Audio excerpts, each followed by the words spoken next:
Hi there, everyone. Today we're going to discuss a sweetener that has become ubiquitous in our modern food supply, high fructose corn syrup, or HFCS.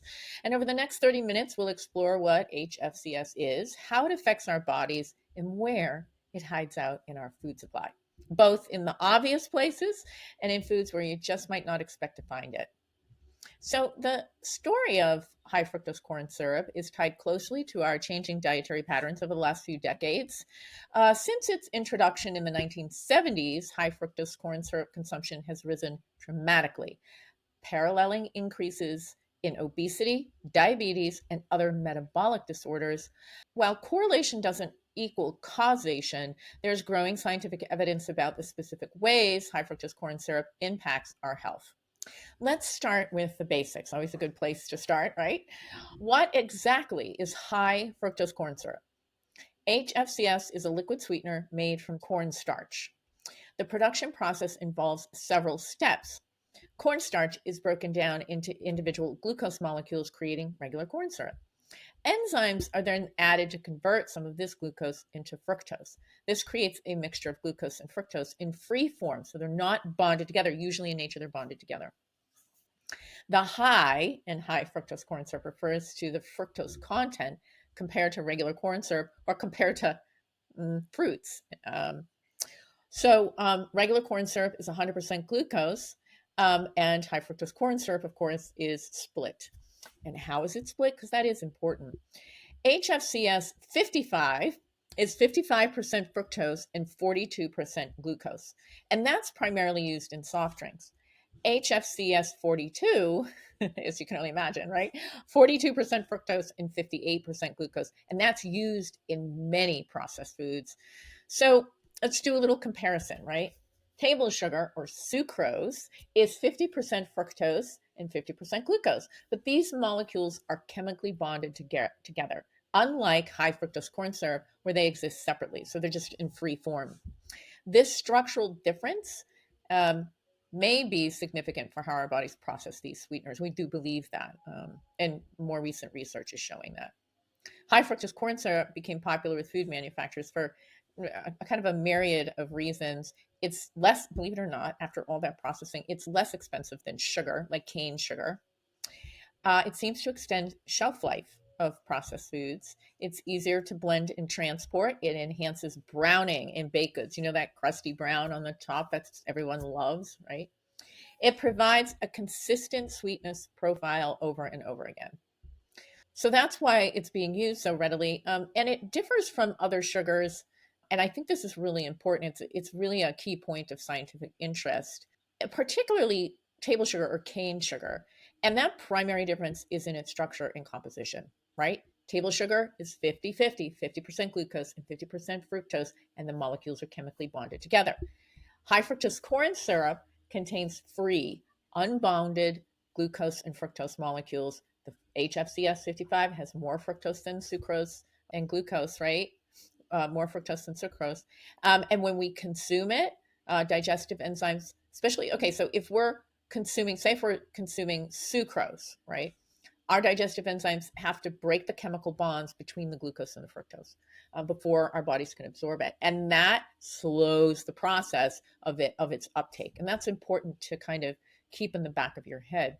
With high fructose corn syrup, these sugars, they're already separated, so it's like almost like alcohol. It just like gets into the bloodstream so fast. It's very rapid. And our bodies have a reaction to that. We'll talk about that in a second.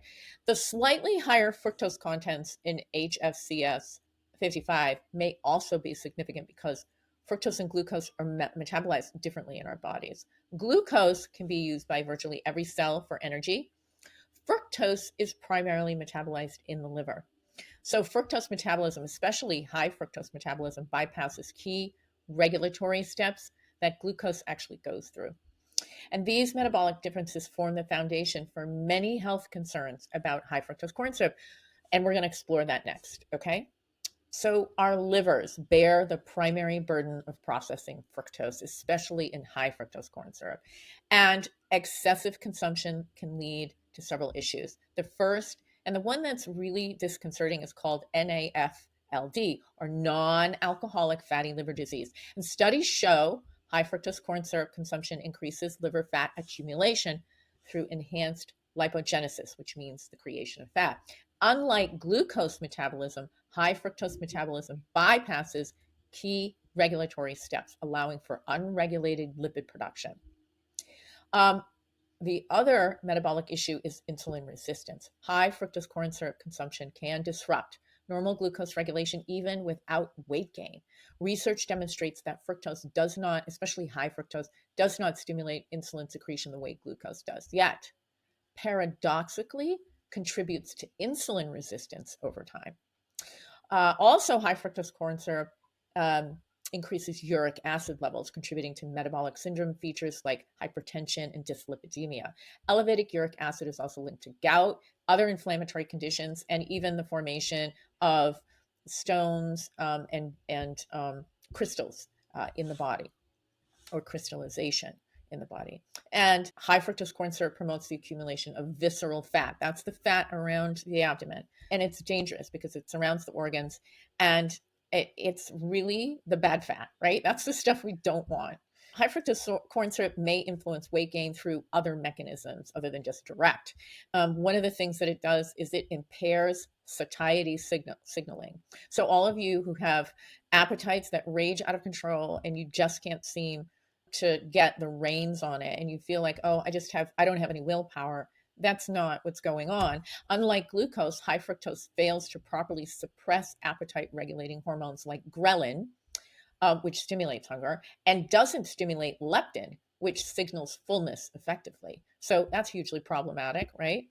Also, high fructose corn syrup consumption doesn't reduce activity in the hypothalamic regions that regulate appetite the way glucose does. It may also activate brain regions associated with food craving. So this is huge, right? This is a big piece of where things really go wrong in Americans in their appetites. And then high fructose corn syrup provides calories without any nutritional value, displacing more nutritious foods from the diet. While some studies show high fructose corn syrup directly causes weight gain compared to other sweeteners, others indicate its role in obesity relates more to overall excessive calorie intake and reduced satiety signaling. In addition to that, HFCS consumption impacts heart health in several ways, not one, but several. One is blood lipids. It raises LDL cholesterols and triglycerides. That's the bad cholesterol. Key risks for heart disease. High fructose corn syrup promotes systemic inflammation and the production of advanced glycation end products, or we call them AGEs, that damage tissue. It's also what causes like that wrinkling when you get older, where the skin sags and it's just like this crazy looking crepe looking skin. That's from what we call advanced glycation end products. Also, the increase in uric acid production from the presence of high fructose corn syrup mentioned earlier can raise blood pressure. Fructose metabolism increases oxidative stress, which contributes to arterial damage. And beyond the major issues that we just discussed, high fructose corn syrup has been linked to cancer risk.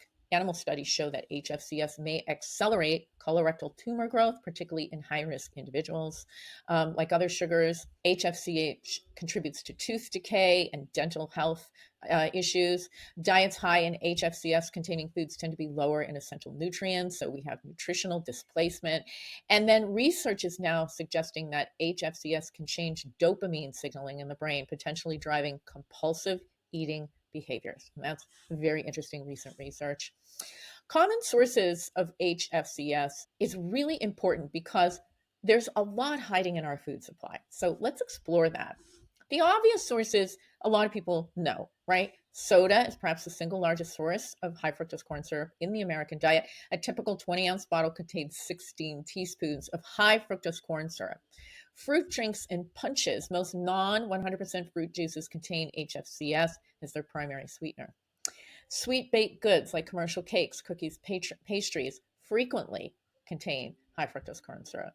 Many mass-produced candies use high fructose corn syrup as their main sweetener because cane sugar is so much more expensive.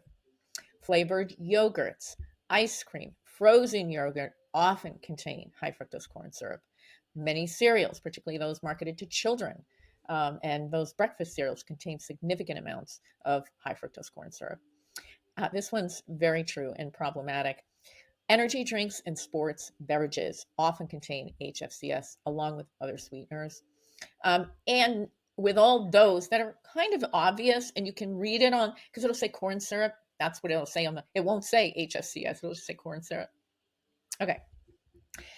It also appears in foods that you may not expect. Baked breads, right? Breads that aren't supposed to have too much sugar or hardly any sugar, it'll be in there for browning, right? And it extends the shelf life. So even savory breads can contain it. Condiments and sauces, this is a kicker. Ketchup, barbecue sauce, mayonnaise, salad dressing, pasta sauces, and even steak sauces, and even sauces that, especially if you go out to restaurants where, they're chain restaurants, high fructose corn syrup in the sauces, absolutely. Canned foods, they'll often be additional high fructose corn syrup to canned fruits, beans, even, and soups. You have to be really careful. Even like chickpeas in a can, you have to be careful. Processed meats, lunch meats, bacon, sausages often contain high fructose corn syrup as a flavor enhancer and a preservative. Many ready to heat frozen meals include HFCS, and sometimes in just the sauces. Granola and protein bars and energy bars, despite a healthy image, many contain high fructose corn syrup. This one's a killer. Peanut butter and jams and jellies, most commercial varieties include high fructose corn syrup. Crackers and savory snacks and even salty snacks can contain high fructose corn syrup. And cough syrups and liquid medications. High fructose corn syrup is often used to improve palatability. Vitamins and supplements. Yeah, chewable and liquid vitamins frequently contain high fructose corn syrup. That's why you really have to read the labels. Again, it won't say high fructose, it'll just say corn syrup. Restaurant foods. Many chain restaurants use high fructose corn syrup in sauces, marinades, and dressing. Even health foods. Some products that even say that they're natural, they may still contain corn syrup.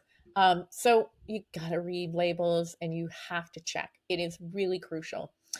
Why is high fructose corn syrup so ubiquitous? And it's become widespread in our culture for so many reasons. But again, it's cost effective. It's much less expensive than sugar. And we have corn subsidies in U.S. farming. Functionality, it provides consistent taste and sweetness, texture enhancement, and preservation properties. And Americans get used to that texture, sweetness, and that kind of same taste all the time. It's a liquid. It's easier to transport. It's easy to incorporate into products than granulated cane sugar. And it masks bitter flavors in foods and medication. It increases shelf stability, but it's a problem, right? So if you're concerned about high fructose corn syrup consumption, there are practical strategies to reduce your intake. And I'm going to go through that right now. You have to read labels carefully. And I take one of these with me because sometimes the print's so small that even with your glasses, you can't read the labels, right? So you have to see lists for, sometimes they'll say high fructose corn syrup. Sometimes it'll just say corn syrup. And sometimes it'll say corn syrup solids. All of those are HFCS. All of them are high fructose corn syrup. Prepare your homemade foods. Cook from scratch using whole ingredients whenever possible. And don't use sauces and marinades that have any corn syrup in them at all, right? You really want clean, clean, clean. Choose whole unprocessed foods, whole fresh fruits, whole vegetables, whole grains, whole unprocessed proteins rarely contain high fructose corn syrup. Okay, and select your beverages wisely. Replace soft drinks and sweetened beverages with water, unsweetened tea, or I'm not going to say coffee, but let's just say water. Water, or sparkling water, or water. Any of those will do. Find alternative brands. Many companies now offer high fructose corn syrup and corn syrup free versions of popular products. Make sure you look for those and be cautious with natural claims. They don't guarantee the absence of high fructose corn syrup. Consider traditional sweeteners in moderation. Honey, maple syrup, or even regular sugar may be preferable to HFCS. Though all sweeteners should be consumed in limited amounts, be especially vigilant with your children and their food. Many products marketed to children contain very high levels of high fructose corn syrup. As a close here, High fructose corn syrup has become deeply embedded in our modern food supply and often in places we just don't expect. The scientific evidence suggests that excessive consumption can contribute to serious health problems, including liver dysfunction, insulin resistance, obesity, and cardiovascular disease. And of course, if your liver is dysfunctional, your hormones, right? Insulin is a hormone. So it's not the only hormone that goes through dysregulation when you have issues precipitated by the consumption of high fructose corn syrup. The unique metabolic properties of high fructose, particularly how it's processed by the liver and its effect on appetite regulation, make high fructose corn syrup potentially more problematic than any other sweetener when consumed in large quantities, or any quantities actually, from where I sit. By becoming more aware of where high fructose corn syrup hides in our food and making conscious choices to reduce or eliminate completely our consumption, we can take an important step toward better health. Now remember, small changes add up. You don't have to eliminate all sources all at once. That's a lot. And it's like anything, it's actually kind of addictive, right? Because it does change appetite centers in the brain, all the way in your brain. Okay. So, but you can work on the elimination over time and reward yourself with something else, whole food delicious instead, like a beautiful crunchy apple, or, half a banana, or something totally delish, right? And totally whole food.